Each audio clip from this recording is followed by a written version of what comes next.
ये इंसिडेंट इतना बड़ा था कि इसे हिरोशिमा ऑफ केमिकल इंडस्ट्री का नाम दिया गया। अगर हम स्टैंडर्ड रेगुलेशंस को देखें तो किसी भी केमिकल प्लांट को सिटी से करीब 25 किलोमीटर की दूरी पर होना चाहिए, लेकिन ये केमिकल प्लांट रेलवे स्टेशन से 1 किलोमीटर और सिटी के 2 मेजर हॉस्पिटल से सिर्फ 3 किलोमीटर की दूरी पर था। अनक्वालिफाइड स्टाफ को हायर किया गया। प्लांट में स्टाफ को जो 6 मंथ की ट्रेनिंग दी जाती थी उसे रिड्यूस करके 2 हफ्तों का कर दिया गया। जिस दिन यह इंसिडेंट हुआ उस दिन मेंटेनेंस स्टाफ को रिड्यूस करके हाफ कर दिया गया था, जिसमें 6 operators, 1 supervisor and no full time superintendent. Emergency alarm जो लीक को डिटेक्ट करने के लिए इंस्टॉल किए गए थे वे नॉन ऑपरेशनल थे। ये कोई पहली गैस लीक नहीं थी जो यूनियन कार्बाइड में हुई थी। इससे पहले भी सीरीज ऑफ एक्सीडेंट हो चुके थे, लेकिन सवाल ये आता है कि इतने इंसिडेंट होने के बावजूद इन्हें नजरअंदाज क्यों कर दिया गया। डिजास्टर के 48 घंटे के अंदर जो डेथ रेट है वो 20 पर 1000 था, यानी कि हर 1000 लोगों में से 20 लोगों की मौत हो रही थी। यही आंकड़ा दिसंबर के एंड में 24 पर 1000 हो गया। 1989 में यूनियन कार्बाइड और गवर्नमेंट के बीच एक कंपनसेशन डील होती है जिसमें 24,000 पर पर्सन रुपए देने की बात की गई, लेकिन इसमें भी कुछ लोगों को पैसे मिले और कुछ को नहीं।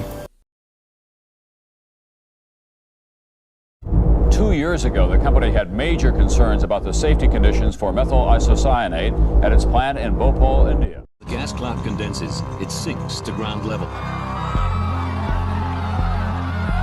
इन चेहरों को देखकर आज 30 साल बाद भोपाल का गुस्सा बदहवास हो जाता है।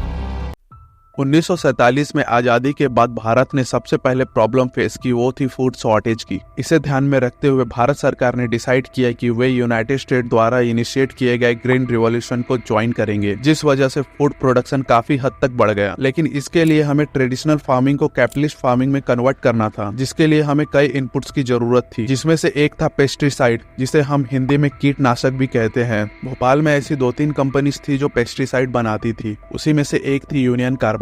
इस कंपनी को 1969 में बिल्ड किया गया था। इस कंपनी का काम था मिथाइल आइसोसाइनाइड का यूज करके 7 नाम का पेस्टिसाइड बनाना। इंडिया में यूनियन कार्बाइड को यूनियन कार्बाइड इंडिया लिमिटेड के नाम से जाना जाता था, जिसमें से 51% शेयर होल्डिंग यूनियन कार्बाइड की थी और बाकी की बची हुई 49% शेयर होल्डिंग भारतीय इन्वेस्टर्स की। दिलचस्प बात यह है कि इस कंपनी में 22% की शेयर होल्डिंग भारतीय गवर्नमेंट की भी थी। जिस समय यूनियन कार्बाइड में गैस लीक हुई उस समय ये इंडिया की 3rd largest chemical manufacturing company थी। इनिशियल स्टेजेस में MIC को यूएस से इंपोर्ट किया जाता था, लेकिन 1918 में कंपनी को भारी नुकसान झेलना पड़ा, जिस वजह से कंपनी ने अपने एक्सपेंसेस को कट करने का डिसाइड किया, जिस वजह से वर्क फोर्स को कम करना पड़ा और जिन नए वर्कर्स को काम पे रखा गया वे अनक्वालिफाइड थे। पैसे बचाने के लिए सुरक्षा सावधानियों को अनदेखा किया गया। एग्जाम्पल के तौर पर अगर कोई इंडिकेटर खराब है तो उसे रिप्लेस करने की जगह मरम्मत करके काम चलाऊ बना दिया गया। इसी वजह से कंपनी में आए गए दिन गैस लीक होने लगे। एक्सपेंसेस इतने बढ़ गए थे कि कंपनी ने डिसाइड किया कि वो MIC को इंपोर्ट करने की जगह इसे भारत में ही बनाएगा और स्टोर करके रखेगा। लेकिन प्लांट के शुरुआती 4 साल के भीतर ही यानी 3 दिसंबर 1984 को यूनियन कार्बाइड से करीब 40 टन तक MIC गैस लीक हो जाती है।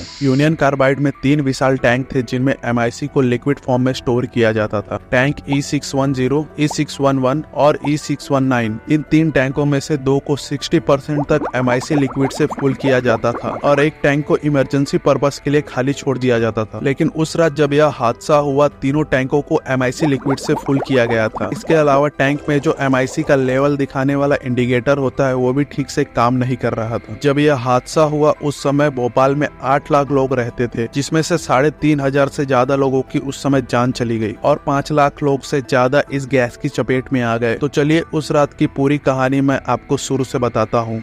2 दिसंबर 1984 भोपाल के लोगों के लिए ये नॉर्मल रात थी। नॉर्मली दिसंबर के महीने में यहाँ काफी ज्यादा ठंड होती है क्योंकि यह इलाका पहाड़ों से घिरा हुआ है। रात के 9 बजे वर्कर्स की शिफ्ट चेंज हुई और नए वर्कर्स जो काम पर आए उन्होंने अपना रेगुलर काम करना शुरू कर दिया। लेकिन आधी रात होने के बाद अचानक कुछ मजदूरों ने शिकायत करना शुरू किया कि उनकी आंखों में जलन हो रही है। उन्होंने ये माना कि कोई गैस लीक हुई होगी। जब वर्कर्स ने जाँच करना शुरू किया तो उन्हें एक जगह से लिक्विड टपकता मिला जो कि पीले रंग का था। जब उन्होंने ये बात अपने सुपरवाइजर को बताई तो सुपरवाइजर को ये लिक्विड पानी लगा। उसने इस बात को इग्नोर कर दिया क्योंकि इतनी बड़ी फैक्ट्री में ऐसे छोटे मोटे लीक होते रहते थे। हर रात की तरह वर्कर्स ने टी ब्रेक लिया। रात के करीब 12 बज चुके थे और इस समय तक कर्मचारियों को ऐसा एहसास होने लगा था कि न तो केवल गंध तेज हो रही है बल्कि उनकी आंखें भी बुरी तरह से जल रही थी और उन्हें सांस लेने में भी काफी तकलीफ हो रही थी। अगले 2 घंटों में ये गैस हवा के जरिए पूरे भोपाल में फैल गई। लोग रास्तों पर बेहोश होकर गिरने लगे और अगले 2 दिनों में हजारों लोगों की जान चली गई। ये लीक इतना बड़ा था कि इसे हिरोशिमा ऑफ केमिकल इंडस्ट्री का नाम दिया गया। ये जो टेबल आप देख रहे हैं वे 1921 से 1986 के बीच हुए मेजर इंडस्ट्रियल एक्सीडेंट्स की लिस्ट है, जिसमें आप देख सकते हैं नंबर ऑफ डेथ जो है वो भोपाल में सबसे ज्यादा है। इतने लोगों की जान जाने का सबसे बड़ा कारण माना जाता है इस प्लांट की लोकेशन को। यूनियन कार्बाइड सिटी से कुछ ही दूरी पर थी। गैस लीक होने की वजह से जो क्लाउड फॉर्म हुआ वह इन टाउन्स के ऊपर छा गया, जिसमें आधे से ज्यादा फैक्ट्री वर्कर्स रहा करते थे। ऐसा अनुमान लगाया जाता है कि गैस लीक की वजह से 2 दिन के अंदर 10,000 से ज्यादा लोगों की जान चली गई थी। इससे पहले जो मैंने आपको 3.5 का आंकड़ा बताया वो तो ऑफिशियल आंकड़ा था। अगर हम स्टैंडर्ड रेगुलेशंस को देखें तो किसी भी केमिकल फैक्ट्री को इंडस्ट्रियल जोन में होना चाहिए और ये इंडस्ट्रियल जोन सिटी से कम